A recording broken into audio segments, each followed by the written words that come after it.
Pangulong Marcos binigyan ng okra ng isang batang nasunugan sa Tondo. Aba. Ibinida naman ni BBM na kinagabihan ang ulam niya ay okra. Aba. Ng bata. Nagusto. Hindi binaliwala ni Pangulong Bongbong Marcos ang mga okra na ibinigay sa kanya ng isang batang evacuee sa Tondo, Maynila at ito ang kanyang naging hapunan kahapon. Pinasalamatan ng Pangulo ang bata na tinawag niyang batching na kanyang nakilala sa pagbisita sa evacuation center sa General Vicente Lim Elementary School sa Tondo na ginawang pansamantalang tuluyan ng mga nasunugan sa Happy Land.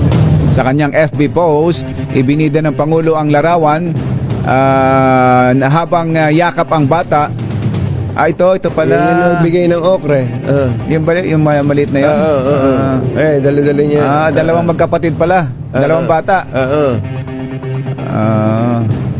Nagbigay siya ng... pinalitan niya ng Jollibee. Jollibee. Sigurado ka sa Jollibee.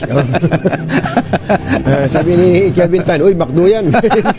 Pula. Hindi, pula na rin kami. So yung okra. Ayun, may naka-plastic pa pala. Plastic na okra. Oo. Inabot pala talaga. Tapos may hawak na ilang pirasong Pangulo. Ayun. Tapos nung gabi na, iniluto. Ipinakita ng Pangulo, pinost yan Asan yung picture natin? Yung ayan na. Alam mo naman, itong presidente mahilig sa pinakbet yan. Pinakbet. Ayun, kaya ang ulam niya nung gabi ay pinakbet. Ganun ba? Kala ko yung okra nilaga. Hindi. Naglalaway tuloy ako. Sabi ko sa iyo. Ginutom tuloy ako. Yung okra na isasawsaw mo sa bagong. Sarap na may kalamansi. Kalamansi. Tapos kung may sili pa. Siling pula. Yung galing sa Quezon, sa Bicol.